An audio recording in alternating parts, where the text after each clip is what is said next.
The Entrepreneurial Journey podcast. We're talking business and building a culture that's kick-ass.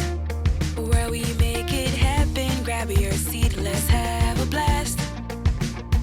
At the Entrepreneurial Journey podcast. All right. Welcome to the Entrepreneurial Journey podcast. Today I have Michael. Is it Michael? Michael? Mike? Michael. Which do you Michael. prefer? Mike, it's quicker. Make it Mike today then. Right. Mike Welch, OBE. You don't have to say that bit though. Mike's just Mike's fine. Just Mike. All right. Okay. Just Mike. All right. Lord. Oh, yeah. Okay. Oh, dear. Founder of Blackcircles and founder, president, and CEO of Tirebuyer. And you're in Miami at the moment, and I've already told you that I hate you because you're in Miami because it's sunny, and I'm in Edinburgh, and it's definitely not sunny here. So I really want to talk about your journey on how you ended up in Miami, enjoying the sunshine, and where it all began. So where did it all begin, Mike? Okay. So I was a tire installer, as they call it here in the US, or a tire fitter, back in Birkenhead in the mid 90s. It was kind of my weekend job. One of the challenges I had in school, I was dyslexic. I mean, it's quite cliche, so you know, you have to kind of bear with me on this stuff. But I am dyslexic. Dyscalculia, numbers was my issue, my bigger issue, and I really struggled in school. So you know, we had kind of class. We had like 45 in a class. It was easy to go missing, which I regularly did.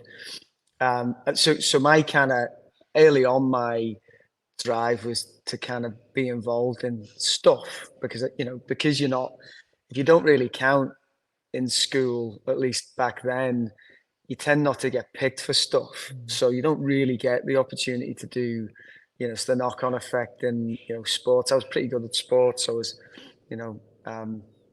athletics and football, but, I never really got the privilege to do a lot of that stuff because I was usually serving at detention or sitting in the stock room, kind of catching up on the stuff I didn't do. So, but they didn't know back then that I was dyslexic and distracted as a kind. I wasn't a naughty boy. I just didn't kind of get my work done. So yes, So the driver for me was very much to try and get into work and kind of, and really kind of find somewhere that I mattered. So I took up jobs. Had a paper round in the morning, one in the evening. I worked weekends at the garage.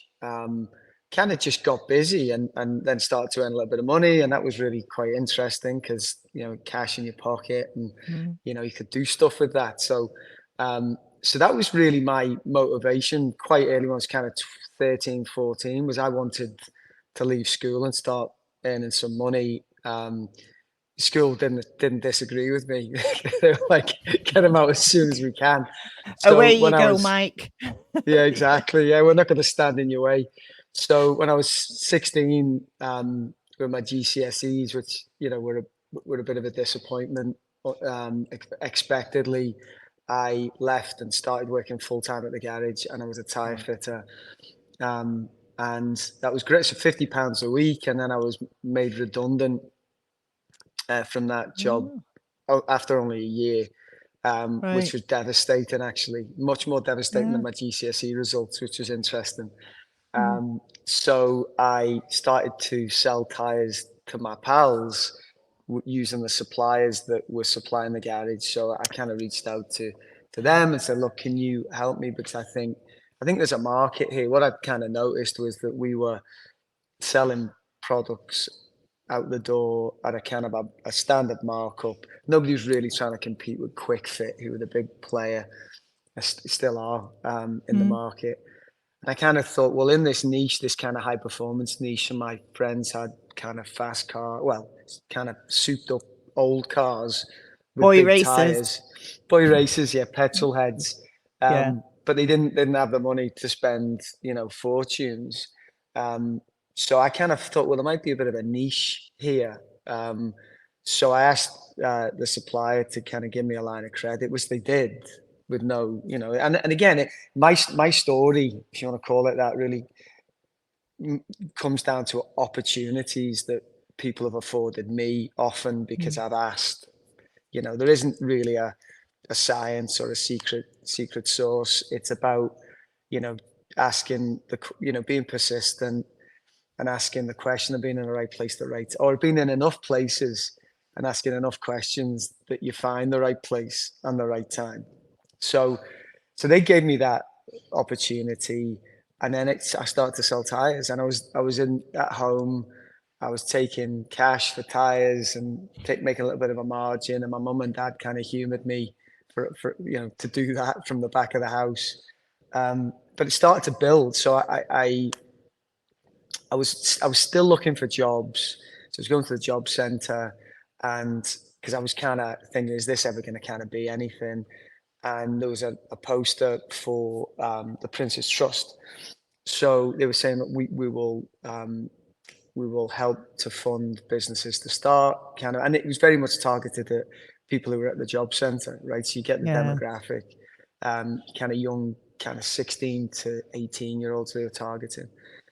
So I thought, well, I'll give that a shot. There's no jobs, so I'll give that a shot. So I went to see them, and they said, look, here's a kind of a boilerplate, couple of pages, go and write a business plan, come back and we'll have a chat. So I went back and they gave me £500 for a computer. So I was like, well, this is great. So good I have a start. computer. Yeah. And they introduced me to a mentor, and they still do this today. And I'm heavily involved with the trust, and they're a fabulous organization, because they really do.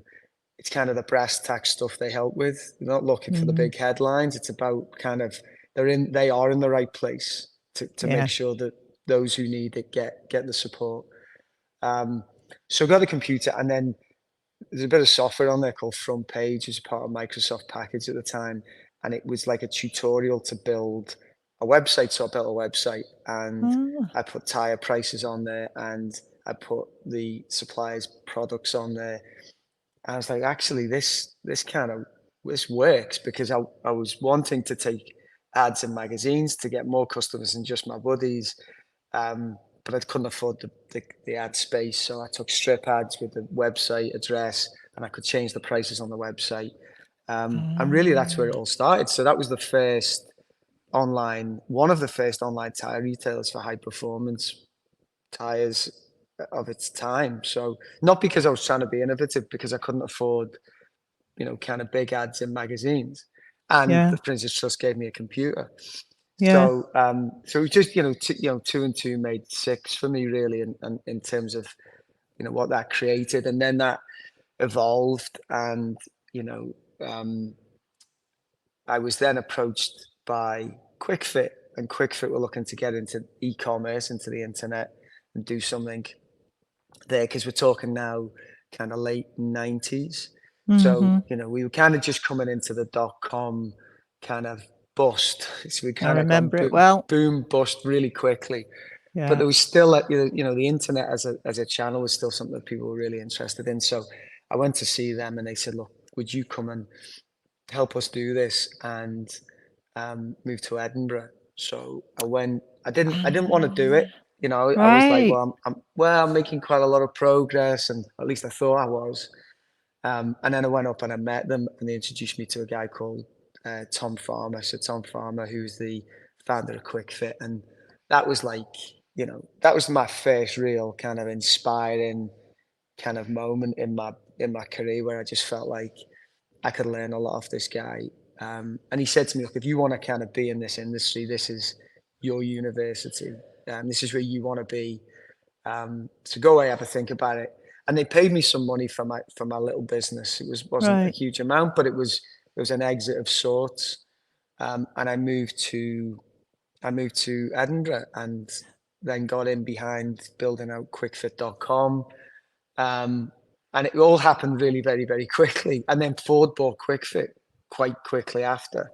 So next thing, we're in the US, in Detroit. And like literally a couple of years earlier, I was under a car in Birkenhead, fitting tires on Nissan Almiras.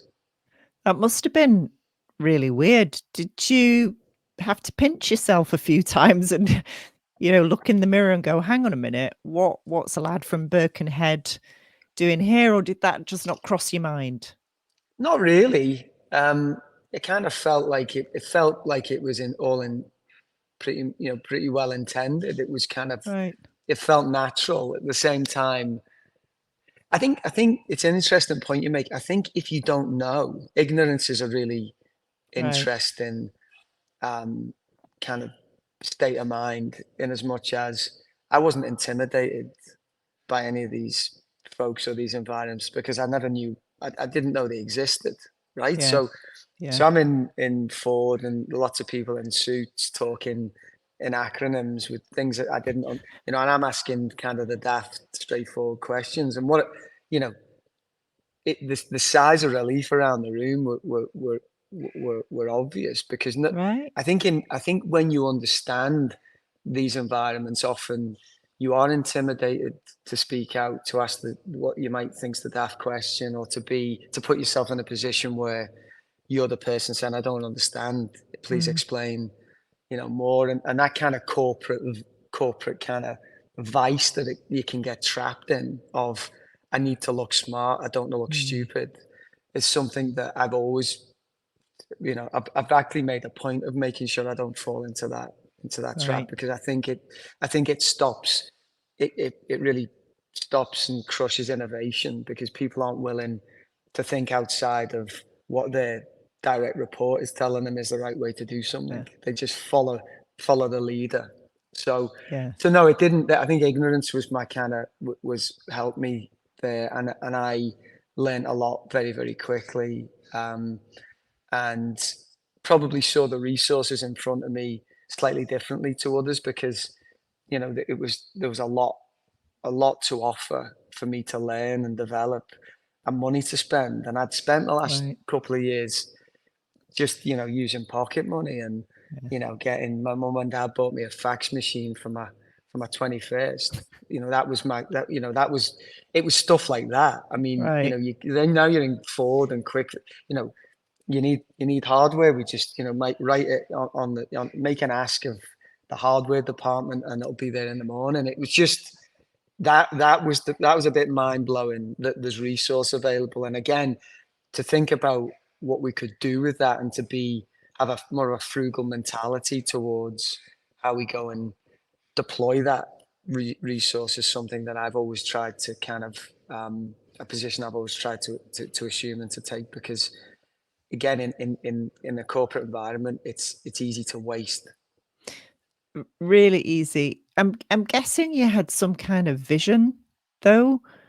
Do you how do you kind of, when they said, come on board, we want to do more online, more e-commerce, they're obviously tapping into what you'd already established, but you must have talked to them about what you thought the possibilities were and what your vision was, because they wouldn't just buy your business, and they would have kicked you out basically if they didn't think there was something in you. So what was going on in your head about where you thought you could take this using their resources? Yeah, I think there's a we're at the very much the beginning of internet retail, and in our Mm. industry, very much, kind of steps before the beginning. It was very, very embryonic, and actually the business model of getting customers into stores and then diagnosing the problem and then upselling to them, and then that created a real, negative reputation for Mm. these sorts of garages. People were Yeah, it did. intimidated because of the way they made their money, and the way they were kind of stitched together. Um, so I guess, what's the old saying, in the land of the blind, the one-eyed man is king. I mean, It's true. I knew a bit, and I was, again, I was kind of, it seemed obvious to me. I've been doing it a couple of years. Selling tires online was a channel. That's something that, in a short period, I felt like I understood, at least more than somebody who hadn't had 2 years trying to kind of get underneath it. But there was so much still to learn, and I think it was as much about somebody who got started and was willing and enthusiastic, as much as it was somebody who had, you know, 10, 15, 20 years of kind of knowledge and IP behind them. The reality is that in our industry, it's an old industry, still is today. It's quite can be quite antiquated in its ways and its approaches. So kind of fresh thinking and enthusiasm and somebody who's willing to kind of get out there and do it was probably what got me, in the door and then into the, and then, so it's much about chemistry and, and people and relationships. Again, the kind of my earlier point, that's something that comes back through in probably most of my kind of the different iterations of what I've done and what, and how we've done okay is it's usually been based on good relationships and being able to leverage the benefit of them. Thanks for listening, everybody. Did you know at Tricrest, we've built a kick-ass culture, coach and consultant program. So if you're a business coach or consultant and you're looking for something new, add to your toolbox, or even escape the 9 to 5, join us at our next event. Links in the information on the podcast. See you there. Yeah. And so when did you set up Blackcircles? Yeah, so I was kind of we were building out KwikFit.com and then the international sites, and that was all going fine. And then Ford were very much entrenched in to KwikFit, and Tom left, and the senior team had gone because the business had been fully bought out. And for me, it felt like, it felt like things had kind of slowed down, and I was in a bit of a hurry. For what, I'm not sure, but I was in a hurry, and I impatience felt like, of youth. Yeah, well, I mean, the energy I felt had gone, but also during the time that I'd kind of spent and been lucky enough to spend with some of the senior guys in the business, understanding what made the business so successful and what were its weaknesses, and I was able to relate some kind of, I guess, some differentiation to what could be achieved online versus the market leader that was KwikFit. And one of the big things that kept coming out was the independent sector, these independent garages, the mom and pops, as they call them over here, were so strong in their areas, in their regions, even though they didn't necessarily have the buying power. They were able to hold on to customers. They had an inherent high level of customer service. They just behaved differently, like street fighters. And I remember Tom saying, if it wasn't for those guys, we'd dominate. We'd have internationalized a long time ago.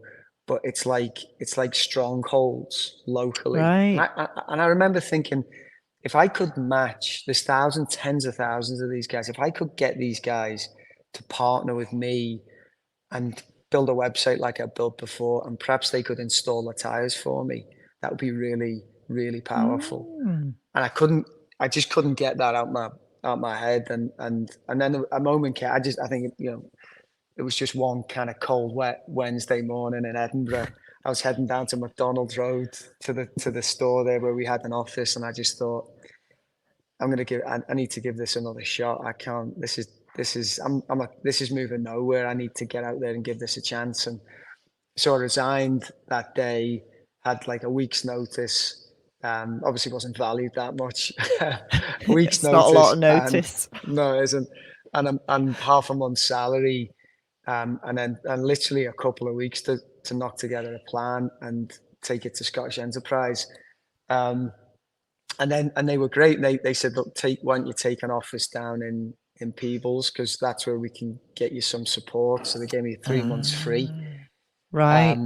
And an account manager, and I started, built a website, wrote some basic website, phoned the same supplier that I'd called the first time round. They knew me by that time from my KwikFit experience. So I had a bit more credibility, a little bit. And then started putting the tires on the site, and off we went again. And at that point, Google had started. They bought the ad serving software.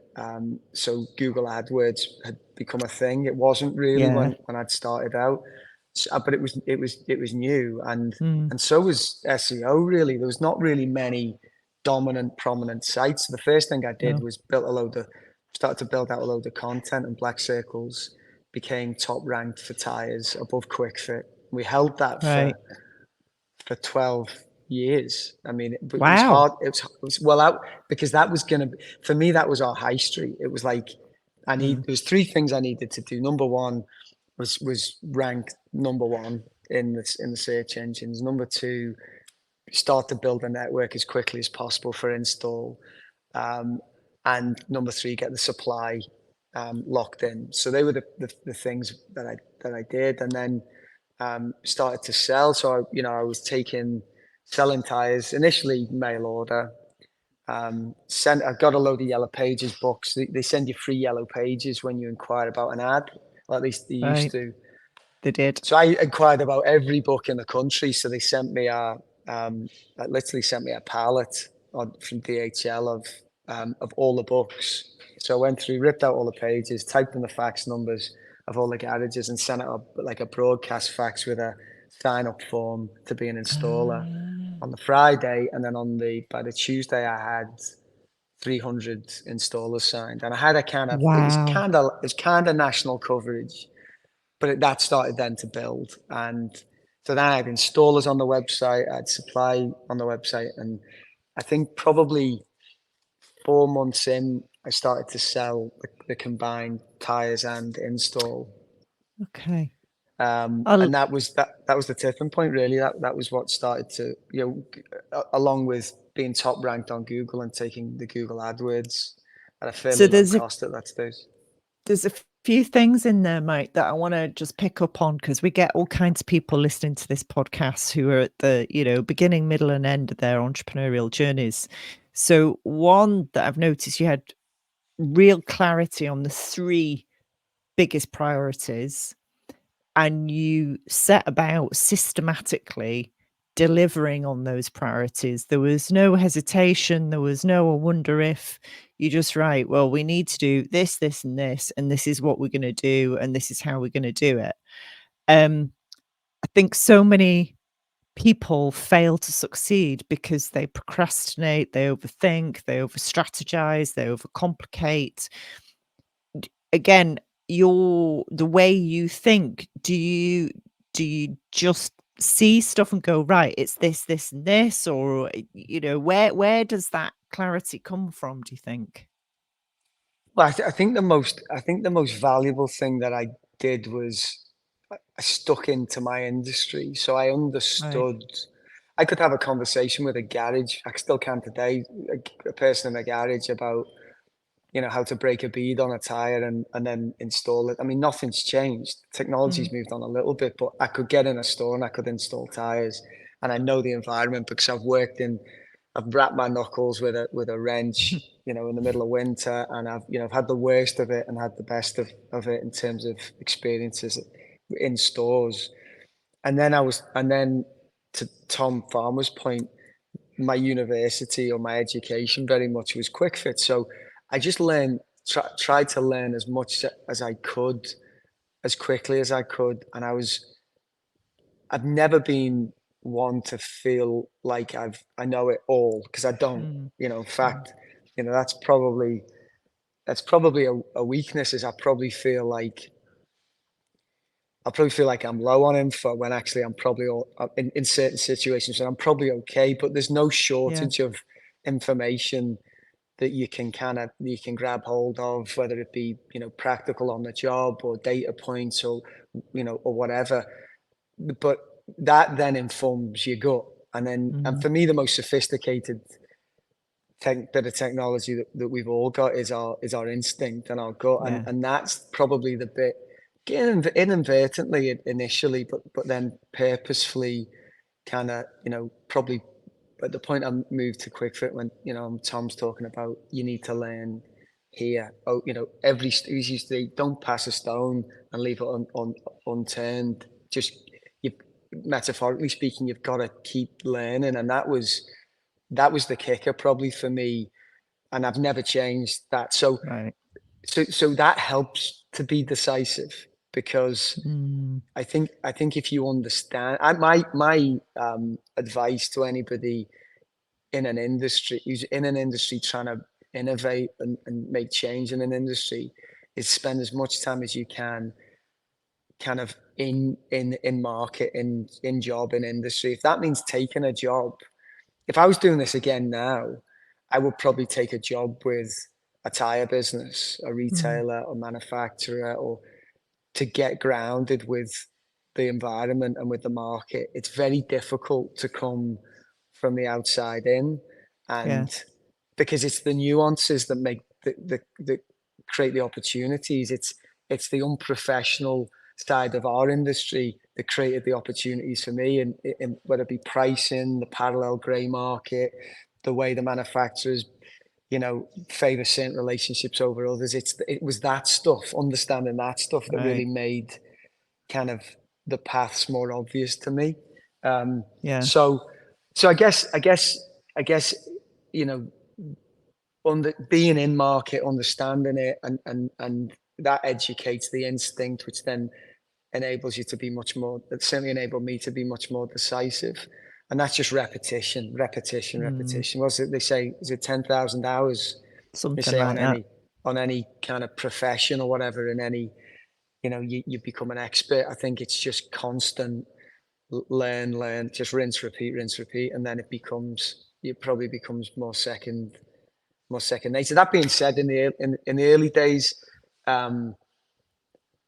where there isn't that depth of experience and obsession over the subject matter, probably to a pain point. So for me, I couldn't sleep because I was thinking and thinking and thinking and thinking. Yeah. What if? I played all the scenarios, mapped everything. What if? And having where I'm making big decisions, always having a plan B. So always having Yeah. an exit path, keeping the door just slightly ajar on the first iteration, on the first move. If it doesn't work, be able to exit, without having risked the wrench. So phase Yeah. in, test, learn, and then go. Don't be all in necessarily, on a whim. But there's always an element of whim. There's an element of, but I've got a vision, I've got an instinct, and you've got to Yeah. follow that. But always give yourself the ability to back out, but never Yeah. don't go in. Yeah. To your Totally. point, it's about, maybe there's a bit of, how many times have I had people say to me, that tire business that you launched, I had a similar idea, could have Yeah. been me, could have been me. Yeah. So Yeah. simple, so simple. I'm like, well, yeah, it's simple, But but the it's not. execution across all the moving parts, and there's so many variables to manage, and it takes, usually the difference between those who do and those who don't are the ones who are willing to take the risk, are the ones who Yeah. do. Yeah. Yeah, we run an online learning business, and right back at the beginning it was like, yeah, we'll record all our stuff, put it online, and then everybody will buy it. And then of course nobody does. And then you realize there's more to it than that. So when people say you're not worried about people ripping off your online learning, I'm like, good luck to them. 4 years in the making, thousands of hours of video recording, content, blah, blah. There's always a million and one moving parts that nobody sees from the outside, definitely. Yeah, All right, definitely. so you got to the point, and it's what, did you always think you would build it to sell? Did it come to the point where you just didn't want to? No, What? I didn't What? actually. I kind of built it. I built it to kind of, probably because I was so convinced of the opportunity, and I wanted. It's kind of like when I took the first job in the industry after school, and I was a bit like, I want to matter. I want to do something that kind of is, Hmm. is smart. It feels smart. It feels like, it counts. That mattered to me, because obviously I didn't feel like I did at the time. So it's kind of similar. I felt like there was an opportunity. I kind of assessed that, and felt like it was going to be something that was worth kind of going for, and that was as far as it went, really. I kind of Right. took the steps, started to build it out, there was I guess the mitigation for me was always that at some point I could kind of use the experience I had and go and do something else, take a job Yeah. somewhere and be a bit more experienced. So there's always a plan B, but the but no, I didn't have a grand plan that I was going to sell it to anybody. It was more about kind of just keep assessing and make sure that, in terms of risk, that, I had kind of eyes on that as well as eyes on the opportunity, and I wasn't kind of getting in too far ahead of myself. Right. So the day after the deal was done, what Yep. happens, Mike? You've got the money in the bank. You wealthy, very wealthy. What's the feeling? I mean, not what you probably anticipate. No, And I've said before, people are never going to feel sorry for you. That's for no. sure. Because it's a very privileged position, and feel very fortunate and very humbled actually by the fact that you're in this fortunate position. But the feeling was definitely, if I kind of draw out the main feeling, it was one of loss. Right. Because this was a really important relationship to me. This was something that, to a certain extent, I'd let define me. Right. And that's probably part of the challenge, and something that I kind of learned as a consequence was, as we build our businesses, there is a tendency for us to be the business, and that's Yeah. great early on, right? So it'd be PR Yeah. or podcasts, or you become synonymous with your brand and with your business. That becomes really difficult when you're about to sell your business. Yeah. For a number of reasons, partly because you've got this emotional kind of really kind of intrinsic link, it's like umbilical cord Yeah. of emotion to your brand, whatever it is. But also for the buyer, because from the buyer's perspective, are they buying you, or are they buying the business, or are they buying both? So then people start to get into conversations like restrictive covenants, earnouts, kind of long stops on involvement, and at that point you kind of think, well, can I do that? Can I work for somebody else running my business? It's Yeah. kind of like, I've never been in a position where, where I've been, on the, I'm trying to think of an analogy. It's probably a really bad analogy, but let's say you separated from your partner got remarried, and you didn't move out of the house. I mean, it's kind of like, I Yeah. can imagine it's in a way, it's a similar situation, because this is you. And so Yeah. there is an emotional education around how you kind of uh, not disassociate, but how you detune that emotional relationship with the thing that you've spent every waking hour, for me, for 15 years and longer, really, Yeah. Longer. developing, and look, when it comes down to a transaction, when it comes down to cash in the bank, when you've got the benefit of hindsight, and it's great fortune, and like I say, Matt, hugely humbled and extremely grateful, but it makes it really quite a cold outcome, Yeah.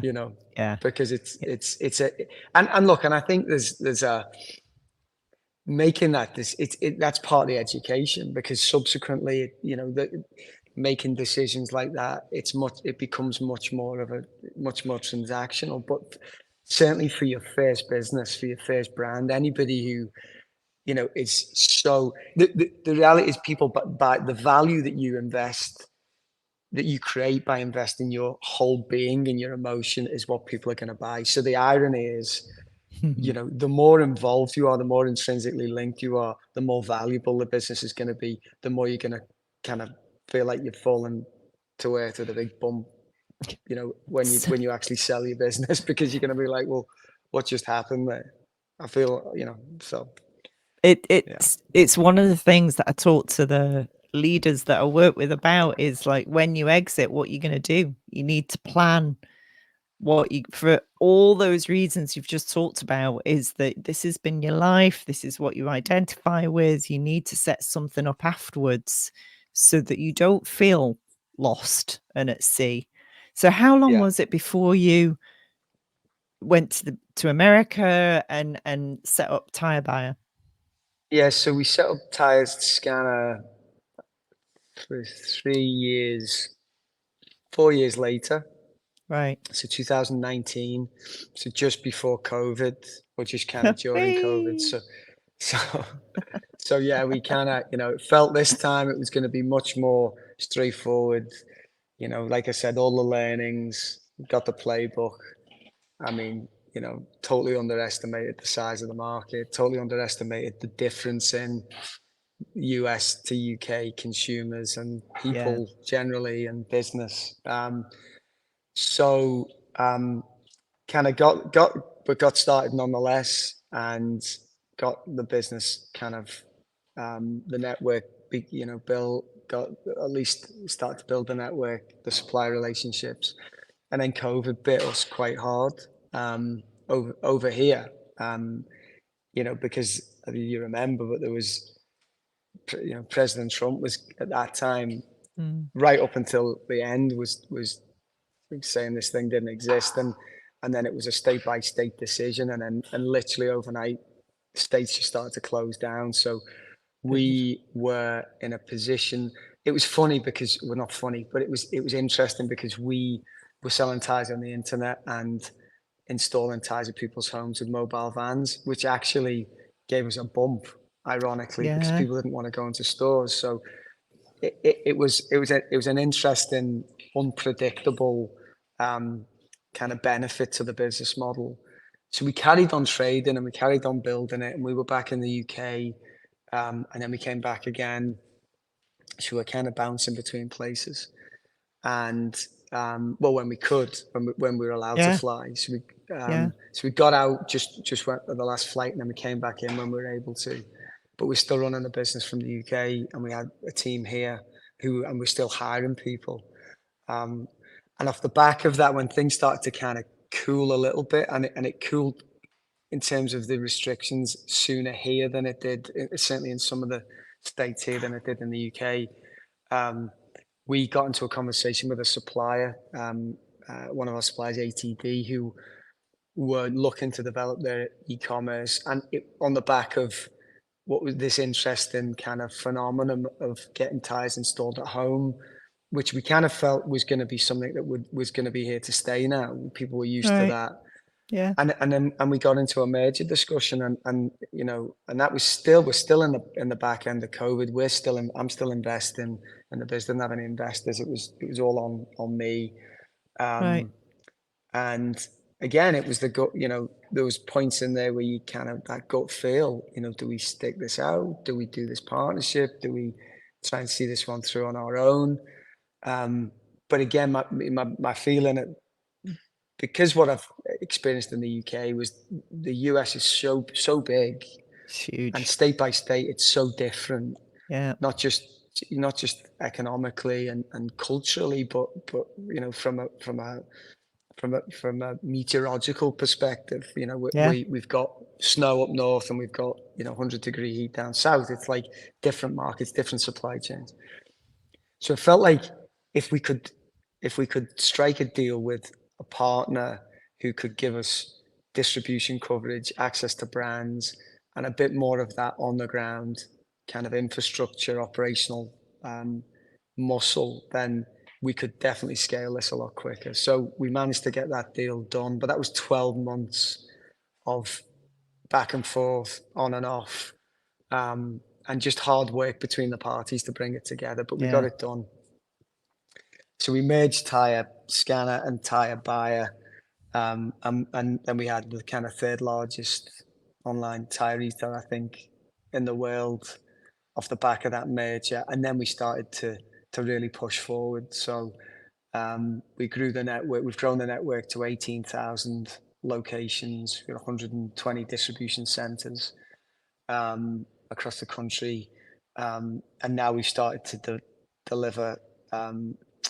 We use the technology that we merged to deliver B2B solutions for other people who want to move into the tyre market or who are already in it, and they want to use our tools. So things like Right. nobody's got 18,000 installation points in a scheduling system for booking tyres for consumers. So and a call center to sit behind it. So we've carved that out. We've called it Tredsy, and we now sell that back into fleet providers, to Right. other e-commerce partners, and the That cost of makes freight. sense.